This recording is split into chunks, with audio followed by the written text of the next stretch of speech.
faço aqui o... Eu não gosto de usar o mouse na direita, né?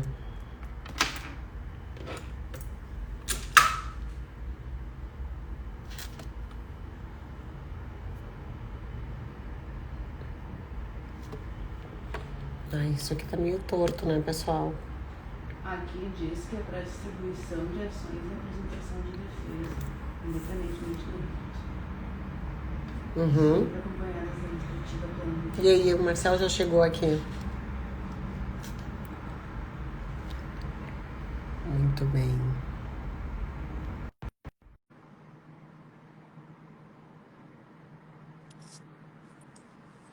Oi, Bárbara. Ó, o pessoal tá aqui. Ah, oi. Oi, Luciana. E tu tá com um servidor aí? Uma servidora? Não, ex-servidor, aposentado, mas 40 anos assistente de juiz, veio assistir ao vivo o Labor Talk Ai, hoje. que legal! Tudo bom? Oi, Luciana, tudo Tudo bem? bem? Prazer, Tudo como bem, é que é teu pessoal? nome?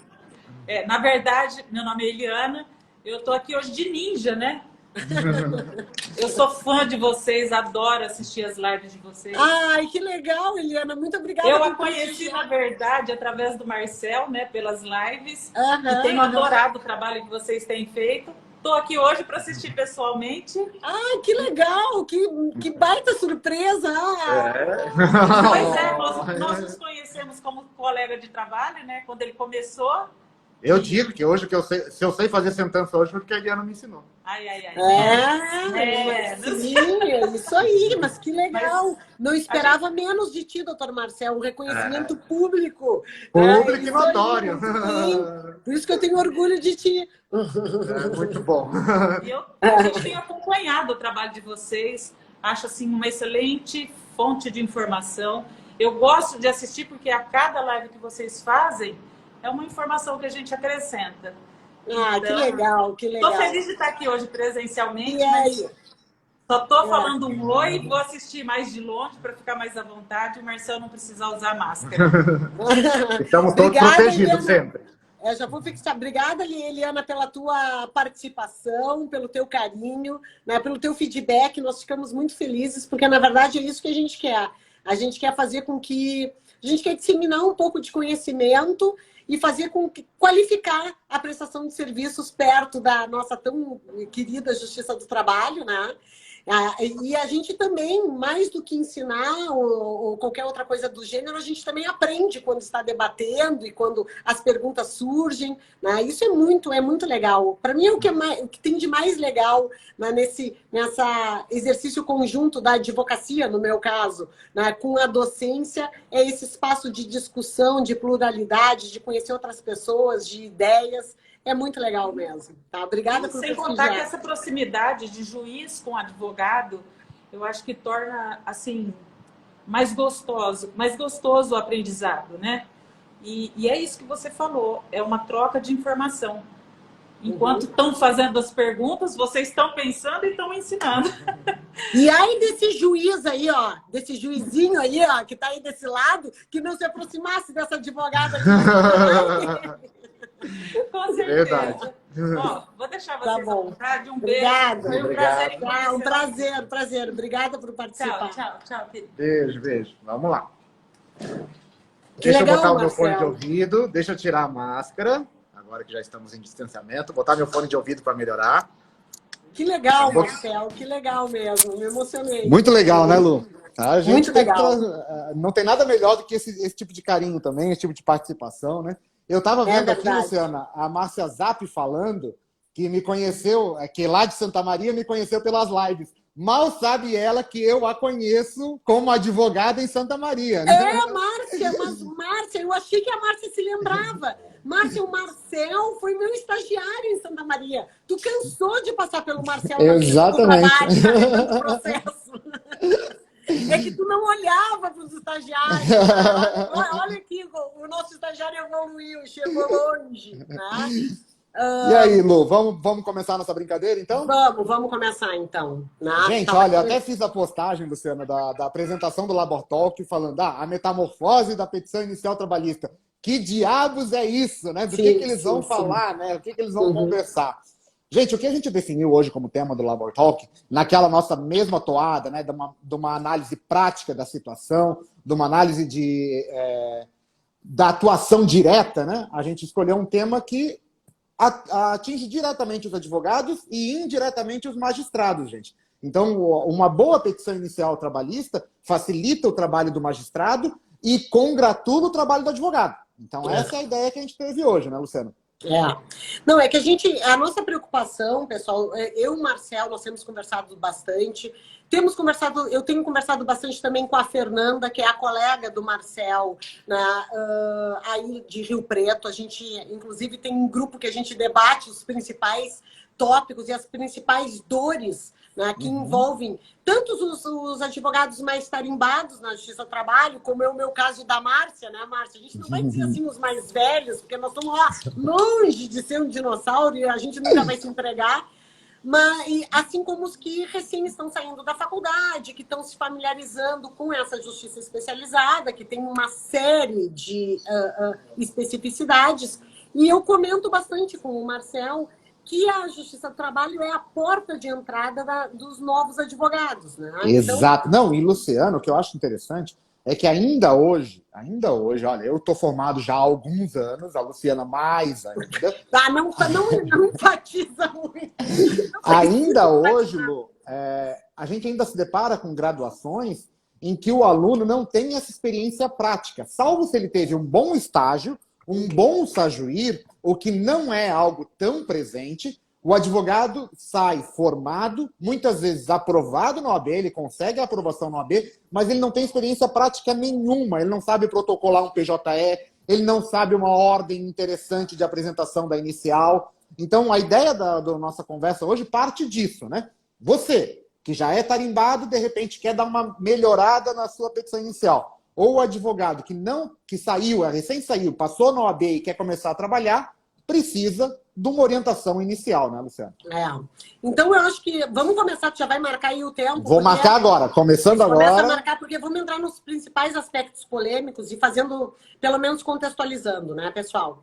Então, assim, ó, quem trabalha na Justiça do Trabalho, os que são mais familiarizados já sabem disso, mas quem está aportando agora não sabe. A inicial trabalhista, desculpa, a inicial trabalhista, ela não tem os mesmos requisitos. Ai, me engasguei com a minha pastilha. Eu vou, então. A inicial trabalhista, pessoal, ela não tem... a gente tem um rol de requisitos no CPC e a CLT não repete esse rol de requisitos. Inclusive, a CLT, ela sempre primou, pelo princípio do processo de trabalho, da simplicidade, né, Luciana? Daquela redação menos técnica. Por quê? Porque a CLT ainda autoriza a reclamação sem advogado. Sim, então não tem como, via jus postulante, a parte ir diretamente, como na Justiça Comum a gente se depara com os juizados especiais, né, Luciano? Aqui na Justiça do Trabalho, pode a parte diretamente ir até o balcão da Justiça do Trabalho e apresentar a sua reclamação. Isso é frequente? Não, não é frequente. Eu já peguei? Sim, já peguei. Lá em Fernandópolis, quando eu atuava, virava e mexia, tinha alguma reclamação pelo jus postulante. Atualmente, 99% das reclamatórias trabalhistas são patrocinadas por advogados. Mas a exigência, o rol de requisitos da petição inicial continua mitigado, né, Luciano? Sim, é a aplicação lá, a previsão, digamos assim, os requisitos exigidos para conhecimento da reclamatória trabalhista é o 840 da CLT. Muito bem. O que aconteceu, pessoal? Então, lá nos anos 2000, nós tivemos o ingresso de um procedimento chamado procedimento sumaríssimo, que era para as causas superiores a 2 salários mínimos até 40 salários mínimos. Por que eu digo superiores a 2 salários mínimos? Porque o procedimento sumário... Tipo da Justiça do Trabalho, né, Luciana? Tipo... por aí, tá? Mas então, assim, ó, o procedimento sumário, que era aquele lá da Lei 5584 de 70, de causas até 2 salários mínimos, ele continua vigente. É um procedimento de causas de menores valores, né, que alcança, por exemplo, até 2 salários mínimos, dá o quê? 2.000 e um pouquinho, né? R$2.200, mas ele segue muito a linha do rito ordinário. Número de testemunhas, né? A forma com que a audiência é realizada. Mas a grande modificação é o recurso, né? O grande recurso que é a modificação ao grande recurso. mudança disso. Exatamente. Aí o que acontece com o sumaríssimo? O sumaríssimo vem nos anos 2000 trazendo uma exigência específica no que diz respeito ao pedido, que era a liquidação, né? A certeza, determinação e Isso. liquidação de um pedido para as demandas que fossem até 40 salários mínimos. Qual foi o objetivo do legislador? E a Justiça do objetivo Trabalho, legislador... fazendo um adendo aí, Luciano, a Justiça do Trabalho, ao se deparar com essa previsão legal, ela determinou que ela é válida e que tem que sim ser liquidado o pedido. Ela reconheceu essa validade dessa previsão legal, determinou que todos os pedidos no procedimento sumaríssimo sejam liquidados com precisão e, inclusive, com limitação. Então, a Justiça do Trabalho já albergou o procedimento sumaríssimo nesse formato, né, Luciano? Sim, sim, sim. Então, nós tivemos essa questão lá na década, lá no início dos anos 2000. O que aconteceu? Como o procedimento sumaríssimo é um procedimento de observância obrigatória, as causas que não ultrapassam 40 salários mínimos, acima de 2 salários mínimos, até 40, obrigatoriamente tem que tramitar pelo sumaríssimo, não é uma escolha do jurisdicionado nem do advogado. O que nós víamos? Pela dificuldade que os escritórios tinham de determinar e trazer a certeza e a liquidez desse pedido, muitas vezes se ingressavam com outras postulações, especificamente de dano moral, para aumentar o valor do pedido e fugir do sumaríssimo. Tá? Ultrapassar aquela base, né, e fugir do sumaríssimo. Ultrapassar. A gente, na prática, eu costumava dizer para os alunos e falava para os estagiários no escritório, disse, gente, não é. Tem que impugnar o valor do sumaríssimo, da causa. Se tu és reclamado, alguns diziam assim, professora, mas para o reclamado não vai interessar, interessa um rito mais demorado. Eu disse, nem sempre. Nem sempre. Por quê? Porque se eu impugnar o valor atribuído aos pedidos e demonstrar que ele está abaixo de 40 salários mínimos, a prova tem que ser produzida na mesma oportunidade. E se for acolhido naquele momento e a parte não tem a prova, ele perde o direito de produção de prova. Né? É um procedimento próprio, né? É um procedimento próprio e tal. O que aconteceu, pessoal? Então, tem toda uma discussão a respeito do procedimento sumaríssimo. O que o legislador queria, na verdade, era dar maior rapidez e agilidade para demandas de menor expressão econômica. Tanto que a gente tem na CLT, né, Luciana? Vem especificamente na CLT a previsão dos prazos totalmente diferente do ordinário. Para a fixação da primeira audiência, ele tem um procedimento diferente e mais célere, em regra mais célere. O processo tem que ser... O que a legislação diz? Que o processo tem que estar todo resolvido em 45 dias. Todo ele. Né? Entre a distribuição e a aprovação da sentença tem que ser em 45 dias. Esse procedimento sumaríssimo, pessoal, ele vem para dar uma agilidade. Por quê? Porque a Justiça do Trabalho ela ganhou muita força, muita importância. A demanda aumentou consideravelmente. Após a emenda constitucional. Todo procedimento ordinário era para ser um procedimento mais célere. Tanto que há previsão de audiência una. Né? Só que essa audiência una ela acaba sendo subdividida em 2 atos justamente por uma questão de organização, de agenda processual, porque não tem como toda a estrutura dar vazão àquela demanda, né, que a Justiça do Trabalho tem. Então o legislador pegou e disse assim, não, vamos fazer o seguinte, quando tem menor potencial econômico, até 40 salários mínimos, que muitas vezes é questões de verbas rescisórias, a gente tem que dar essa resposta de forma mais rápida. Né? De uma forma geral, a Justiça do Trabalho ela é muito mais rápida do que a Justiça comum. Mas vocês imaginem o seguinte, quem está buscando o pagamento de verbas rescisórias de salário é verba de natureza alimentar, a urgência é patente. Né? E mais, Luciana, o procedimento sumaríssimo ainda, porque como nós estamos falando de inicial, não é unicamente do rito ordinário, a gente está dando uma pincelada no procedimento sumaríssimo, a importância, por exemplo, da figura do polo passivo, né? A apresentação específica do endereço para a citação, a impossibilidade da citação por edital. Então, tem que saber precisamente o formato do rito sumaríssimo. Por quê? Porque mesmo que o valor não ultrapasse, se há necessidade da citação por edital, transforma-se no rito ordinário. Então, o advogado tem que saber disso, né, Luciano? É. Mas então, assim, ó, a gente fez digamos assim, essa introdução histórica para contextualizar, para chegar até a discussão atual do 840, para saber o seguinte: nós já tínhamos um procedimento específico que exigia pedido líquido certo e determinado, procedimento sumaríssimo. O legislador... Pacificado jurisprudencialmente. Não, pacificação jurisprudencial, exatamente. O que é que é importante, Marcel, a gente dizer aqui, ó, qual é a diferença entre liquidação e estimativa de pedido. Essa é a questão. Com certeza. Porque o CPC que vai dizer o que é certeza, determinação e liquidez. Né? E toda discussão, ela gira em torno um pouco do que o Marcel antecipou. Né? Bom, se o pedido é líquido, a fase de liquidação está suprimida. Isso quer dizer que se eu pedir R$ 12.865, pela regra do CPC, eu posso ser condenada num valor superior? Eu suprimi a fase de liquidação ou não suprimi? Se eu faço o pedido líquido certo e determinado, a sentença tem que ser líquida? Igualmente líquida? Pela regra do CPC, sim. E se a gente for pensar nos atos encadeados do processo, esse é o fundamento. O fundamento é... Teoricamente, seria essa estrutura necessária. Exatamente. Então, assim, ó, eu não vou fazer críticas agora a essa circunstância, Marcelo, porque eu tenho algumas...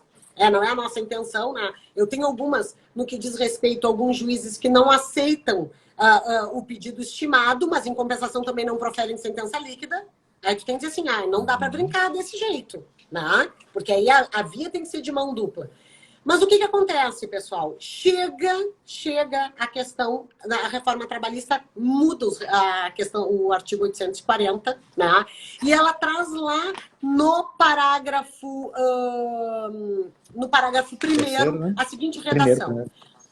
Parágrafo 1º. Sendo escrita, a reclamação deverá conter a designação do juízo, qualificação das partes, breve exposição dos fatos que resulte o dissídio. Está aqui já a questão até de um princípio da relativização da inércia da petição inicial.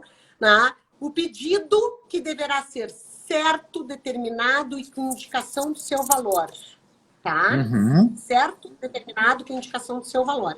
Lá no sumaríssimo diz que é líquido. Tá? Líquido, e a exatamente. assinatura do reclamante e de seus representantes. Então, o artigo 840 que traz os requisitos da petição inicial trabalhista. Tu tem que indicar o juízo, tu tem que qualificar as partes, tu tem que fazer uma breve exposição dos fatos e do dissídio, tá? Breve exposição, não é todos os requisitos do CPC, e tu tem que ter pedido certo, determinado e com indicação do seu valor. E aqui reside toda a polêmica. Toda a polêmica, né? Como é que se faz? O que isso quer dizer? O que quer dizer a indicação do valor? Eu preciso liquidar previamente o pedido. Está suprimida a fase de liquidação no processo do trabalho. Ou o pedido pode ser por mero estimativa. Porque eu vou atribuir... né, Luciana? Essa foi... isso veio com a reforma trabalhista, a Lei 13.467 de 2017, que entrou em vigor no dia 11 de novembro de 2017. Então, dali para cá, tudo mudou. E teve muita gente escrevendo sobre isso. Teve um debate muito intenso entre juízes, entre advogados, né? Todos os juristas, juslaboralistas, né, escreveram sobre essa matéria.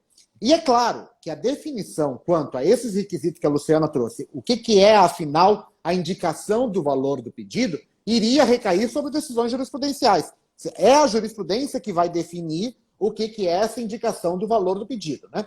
Então, nós já tivemos, não vamos negar, nós já tivemos na Justiça do Trabalho decisões extinguindo por completo com a ausência do valor do pedido, certo? Porque o parágrafo 3º prevê expressamente isso. Se não tem indicação do valor do pedido, o pedido tem que ser extinto. Nós tivemos duas situações, gente, quando aconteceu isso. Juízes que entenderam que extinguia apenas o pedido, juízes, são três situações, na verdade. Juízes que entendiam que a indicação de um pedido, a falta de indicação de valor de um pedido, extinguiria a ação inteira. Temos esse tipo de manifestação. E, por fim, teve juízes que aplicaram o CPC e deram prazo para a indicação do valor. Então, nós tivemos as três situações e isso ainda não está pacificado. Até porque isso raramente é matéria de recurso. Quando o juiz chega e extingue o valor, extinguir um pedido só, a pessoa já entra com o pedido no dia seguinte, porque a prescrição já foi interrompida. Quando extingue a ação inteira, também, como teve interrupção da prescrição, já entra novamente com a ação, a ação inteira indicando o valor do pedido. Por fim, quando o juiz dá prazo para a indicação do valor, não tem por que recorrer. Então, em regra, qualquer uma das 3 situações, os advogados acabam dando um jeito e dá continuidade na ação, né, Lu? Vou te dizer uma coisa assim, vou te dizer o que a tua ex-professora advogada aqui fazia, tá? Eu entrava com mandado de segurança, Marcelo, porque eu queria Tá cortando, a decisão... Lu. Tá cortando lá e aqui, eu não sei, tá cortando... Cortou para ti a minha parte também, não? Cortou um pouquinho, tá cortando o Lu e depois foi, tá? O que eu... Tá, da decisão que foi. mandava, tá? Da decisão que mandava emendar, eu já entrei com mandado de segurança, tá? Especialmente quando eu estava... Pela reclamada, quando estava pela reclamada. Uhum. Não, pela reclamante. Pela reclamada. Pelo reclamante. Tá, não, mas se mandar indicando o valor, tu entrava, por que tu achava que não tinha que indicar? Eu, reclamante, tinha estimado, fazia por estimativa, e o juiz mandava liquidar. Entendi. Tá?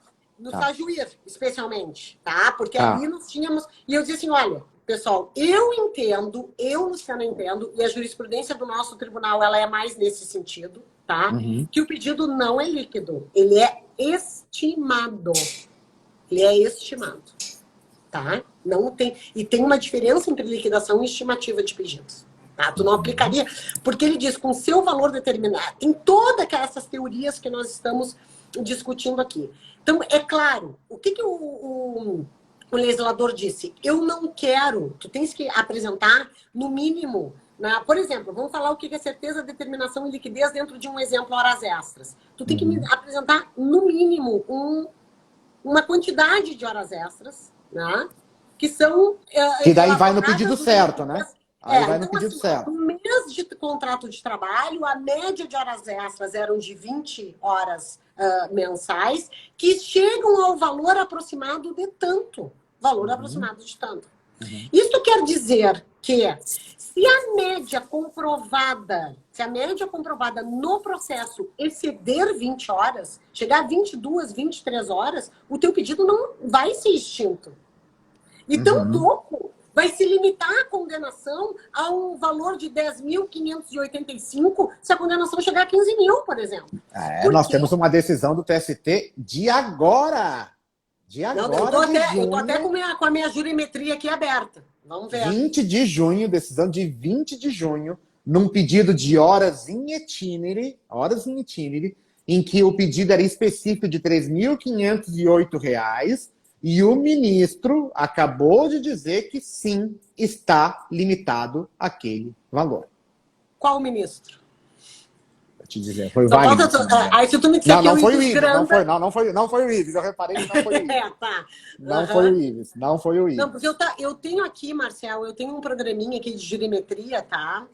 E ele me dá até uma visão geral, e o que eu tenho visto aqui do TST, decisão de fevereiro de 2019, as exigências do 840, parágrafo 1º da CLT, se refere à estimativa de valor individualizado para cada pedido. Instrução normativa 41 do TST. Tá? Tá, não, tudo bem. Mas essa decisão, eu vou achar aqui, só um pouquinho, tu vai continuar falando, mas essa decisão, ela fala o seguinte, que se tiver ressalva no pedido, se ele expressamente ressalvar, como você falou, aproximadamente, não limitaria. Olha que interessante, foi uma questão de terminologia. Eu vou achar a decisão. Não, tá aqui, só um pouquinho. Eu achei aqui a decisão. Já, olha aqui. O senhor doutor juiz de trabalho tem que ter isso aqui, ó. Tá? Aqui. Ó, tá aqui do lado, tá aqui do lado. Aqui, ó. Atribuído ao pedido da petição. A 4ª turma considerou que o requerimento na petição inicial de pagamento de 432 horas in itinere no valor de 3.802 traduziu... Tá escrito aqui, traduziu mera estimativa, tendo o magistrado feito a adequação de acordo com provas do processo, razão pela qual não reputou violados os 141 e 492 do CPC. 492 do CPC é o que fala da liquidação, tá? Todavia, essa Corte Superior adota firme entendimento no sentido de que a parte autora, ao formular pedidos com valores líquidos na petição inicial, sem registrar qualquer ressalva, isso aí, a condenação a tais parâmetros, por expressa dicção do 492, recursos de embargos conhecido e provido. Tá? Essa decisão já te digo quem é daqui Valmir Oliveira da Costa, de 21 de maio de 2020, tá? Da primeira subseção especializada. Tô com a decisão Maio de aqui. 20. Maio de 20. Maio de 20, tá? Eu fiquei curioso, e eu até vou procurar depois os considerandos dessa decisão, porque Deixa eu o só que falar ele pra quer Camila. dizer com ressalva, né? A Camila Barros. Eu vi aqui, eu vi. A Camila, eu chamo ela de Mimi, né? Porque ela é irmã de uma amiga de infância, minha íntima amiga, a Mimi, amiga de toda a família.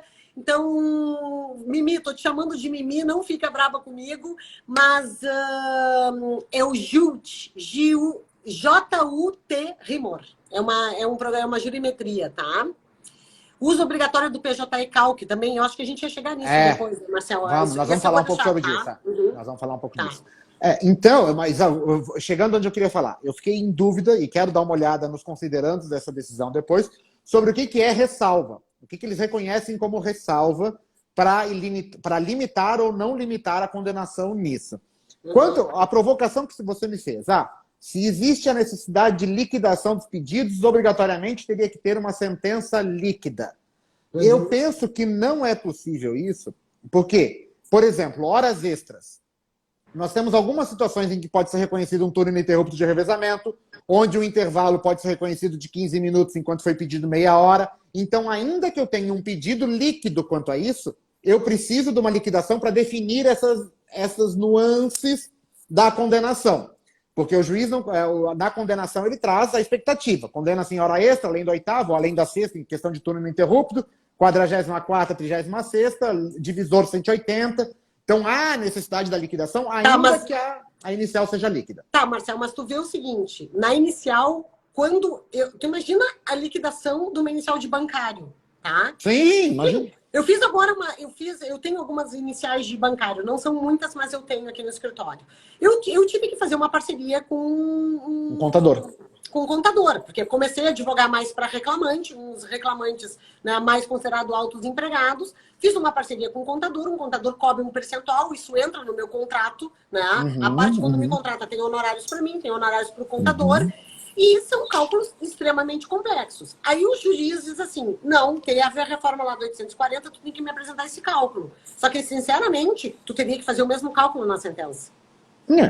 Isso é o que tu estás dizendo. Teria. Porque, inclusive, é o que o 492 fala. O 492 Mas para tu veres como isso é controverso, por exemplo, nós tivemos alguns juízes, aqui no próprio TRT15 e no TRT2 bastante, que o juiz, né, exatamente com esse posicionamento que você apresentou, a partir do momento que exige a liquidação da inicial, obrigatoriamente teria que apresentar uma sentença líquida. Olha o que aconteceu. 492. Olha o que aconteceu. O juiz quis apresentar a sentença líquida, antes de publicar a sentença, ele mandou para o calculista. Ele mandou a sentença para o calculista para ele fazer a liquidação daquela sentença e o juiz apresentar junto.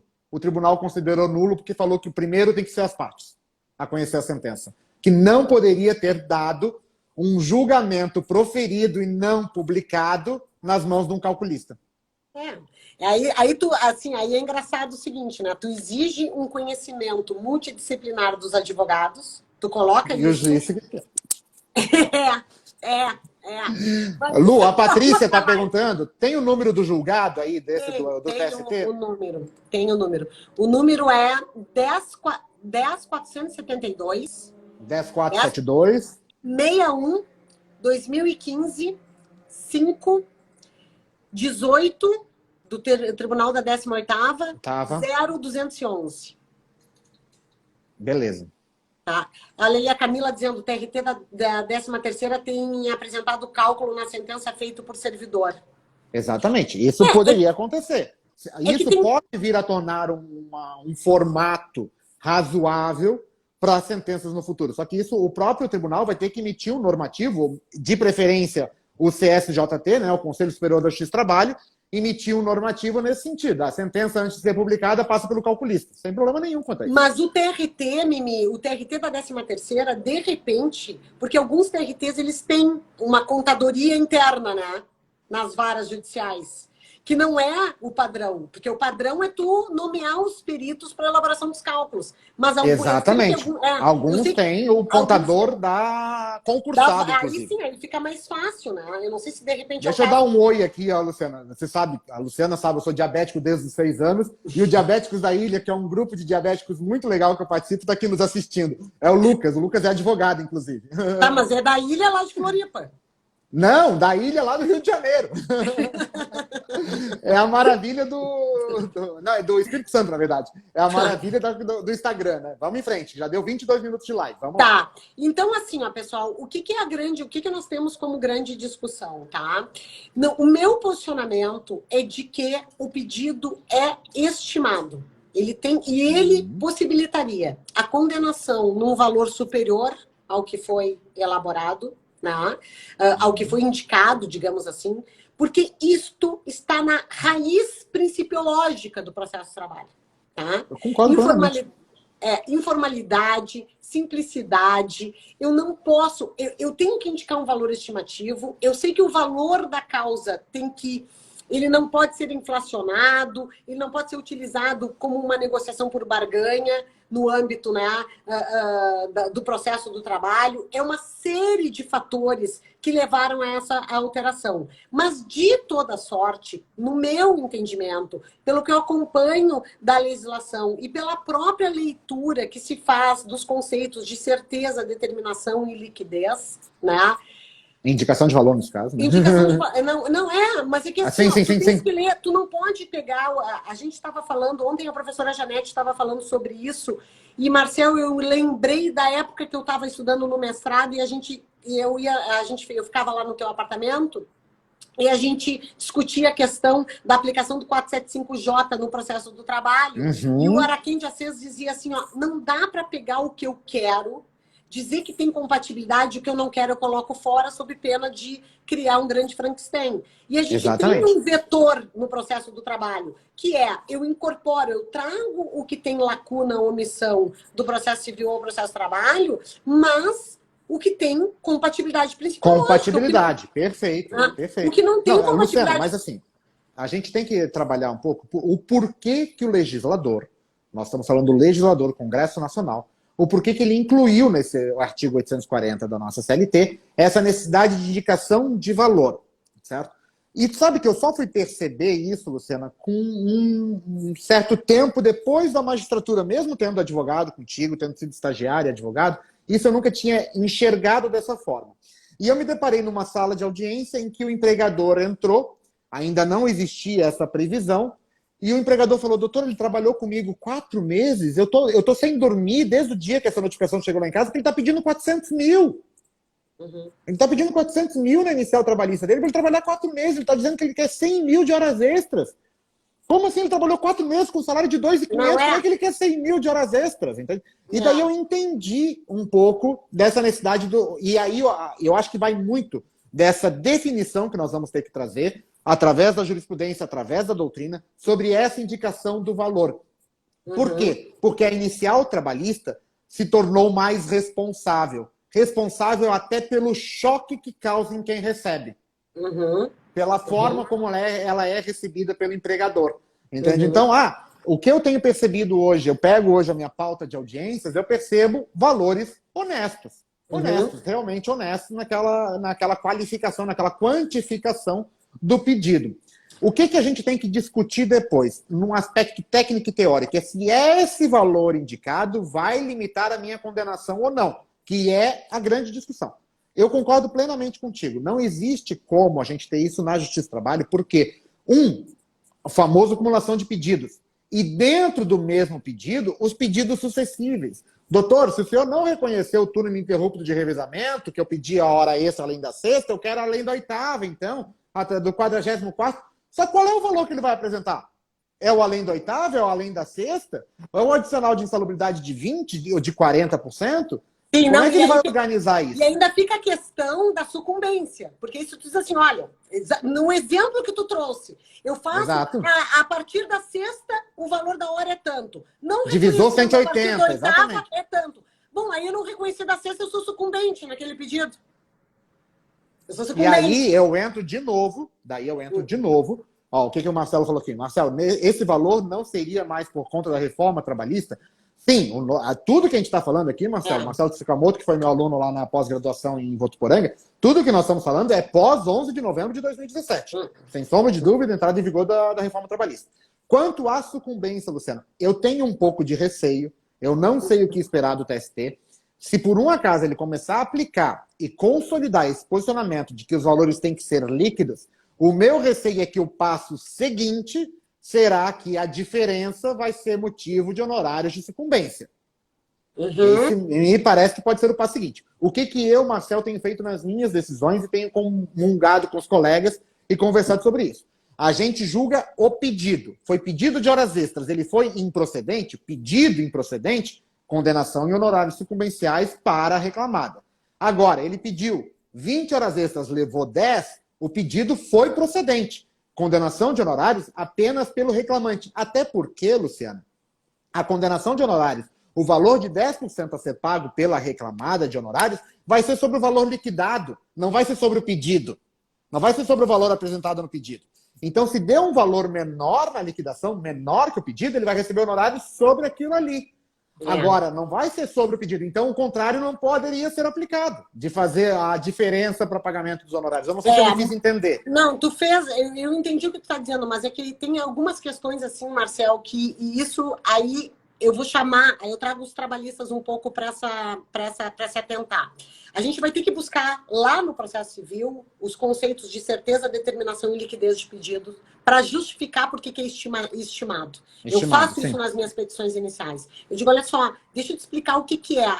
A certeza do pedido é que o pedido é expresso. Tá? A determinação quer dizer que o pedido, né, ele não é genérico. É quando eu indico o bem da vida. Isso, perfeito.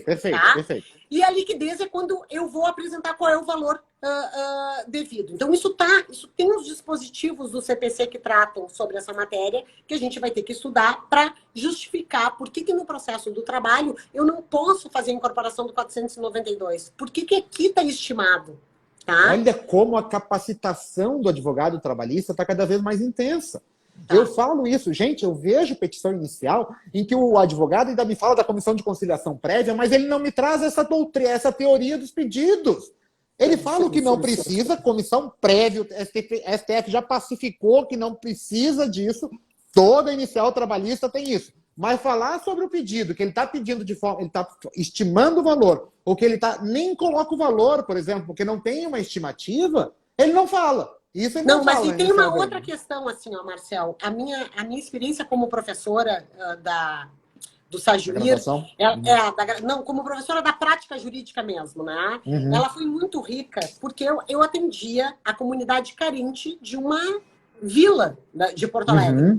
E aí, o que a gente percebe? Era um tipo de demanda que chegava que nunca chegou no meu escritório. Mas tu vê a dificuldade que as pessoas têm de trazer o seu contrato de trabalho, de dizer quantas horas trabalham por dia. Eu digo, mas eu preciso que tu me dê uma média. Quantos finais de semana tu trabalhava? A doutora, depende. Eu disse, depende do quê? Porque é para chegar na certeza e na determinação. Fora que as pessoas não têm estudo suficiente para entender o que é, até a forma de se comunicar. Então, dizer assim, olha, eu trabalhei 3, 4 meses, eu trabalhava 10 horas por dia, eu trabalhava nos finais de semana, tá, mas mais ou menos, que horas tu pegava, que horas tu soltava, quantos finais de semana, nessa linguagem, para conseguir chegar na certeza e determinação. E aí apontar um valor mais ou menos até porque tu sabe que o juiz precisa disso para poder sentenciar. Exatamente. Ele não tem como, não, depende. Ele não tem como fazer uma sentença no depende, né? Ele precisa exatamente desse trabalho do advogado. Então, o que a gente percebe, pessoal? O 840, ele trouxe um requisito mais hard, digamos assim, né, para a petição inicial trabalhista. Eu tenho que indicar o valor de cada pedido, mesmo que seja por estimativa. É bom indicar, dizendo assim, ó, aproximadamente tantas horas extras, fazendo a narrativa, né? Na causa de pedir, aquela narrativa. O reclamante elaborava numa média de 20 horas, que poderia alcançar um número de horas superiores, tal, e colocar no pedido, né? E aí apresentar o valor, dizendo que é um valor estimado. Né? Eu já colocaria como uma preliminar. Eu colocaria como uma preliminar a questão do 840, parágrafo 1º, né? Do valor estimado. Falando justamente essa questão. Um parágrafo falando sobre isso. Exatamente. Então, a gente tem toda essa... E isso, o que a gente percebeu? Que muitas das questões das reformas processuais trabalhistas, elas limparam a justiça do trabalho dos mais aventureiros. Com certeza. Aqueles que se aventuram inicialmente na justiça do trabalho, né, que tem o processo, eu estou advogando para minha amiga ou para o parente da minha mãe e tal, eles estão sentindo uma maior dificuldade porque é um requisito extremamente específico. O que eu sinto, Luciana, é o seguinte, que cada vez mais a empresa que tem aquele advogado que olha os contratos dela, que acompanha os contratos que ele tem que fazer, quando surge uma reclamatória trabalhista, os próprios advogados estão dizendo, procura um especialista no assunto. Porque senão pode causar uma complicação ainda maior. Assim como aquele advogado que recebe um reclamante no seu escritório e ele não entende, ele fala, não, a tua ação não é do meu conhecimento, precisa de alguém que saiba trabalhar com isso. E isso tem melhorado consideravelmente, eu reconheço isso na Justiça do Trabalho, eu reconheço isso no meu dia a dia, o quanto as iniciais trabalhistas estão mais bem elaboradas, Luciana, mais bem redigidas. Por incrível que pareça, eu tenho 7 anos de magistratura. O que eu peguei no início da carreira de redação péssima da inicial trabalhista e da defesa, não era brincadeira.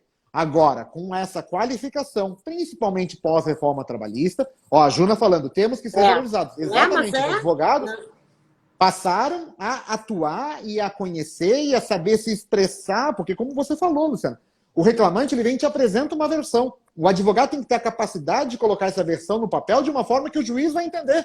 Porque para a sentença ele depende daquele entendimento.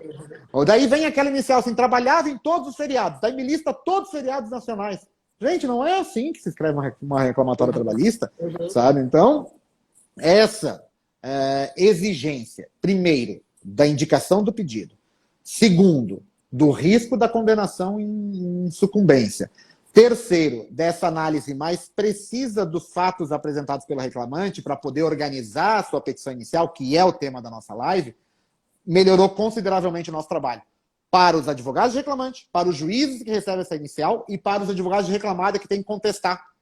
Porque às vezes chegava na mão do advogado reclamado e nem sabia o que contestar, porque não conseguia entender o que estava escrito. Mas por isso que eu faço só a ressalva, que tem que ter uma sensibilidade que existe, né? Que a Justiça do Trabalho, ela está à disposição também daquele hipossuficiente mesmo, Marcelo. E o hipossuficiente mesmo não consegue fazer essa narrativa. É muito difícil. Não consegue. Mas o advogado tem que fazer essa filtragem, né?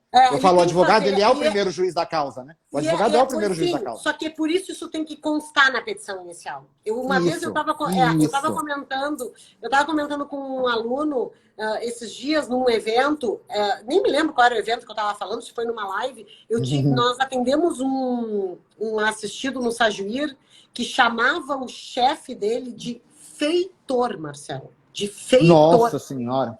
Porque ele apanhava de vara de marmelo nas pernas. Um cara que trabalha com limpeza urbana. Tá? Uma cooperativa que é licitada da prefeitura. E ele dizia assim, o feitor falava isso. Então, tu imagina quando tu recebe essa pessoa para discutir o vínculo de emprego, para discutir horas, para discutir... Ele não consegue te trazer muitas informações. E tu não pode... A Eliana comentou aqui, essa pessoa.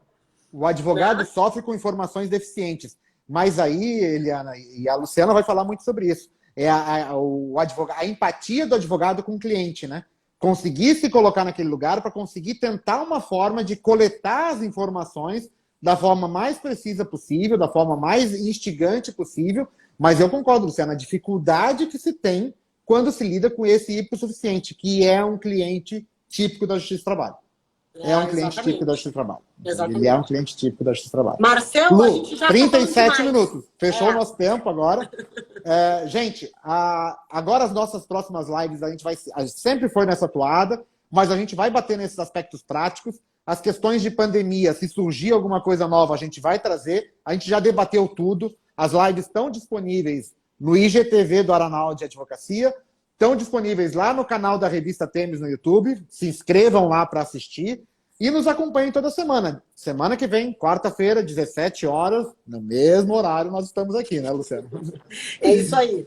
Tá, ficou bonito de cabelo cortado. Ah, não, fui só contar só para nossa live. Obrigada, Eliana, pela participação. Vou levar a Eliana para jantar. Vou levar a Eliana para jantar. Ah, tá bem, tá bom.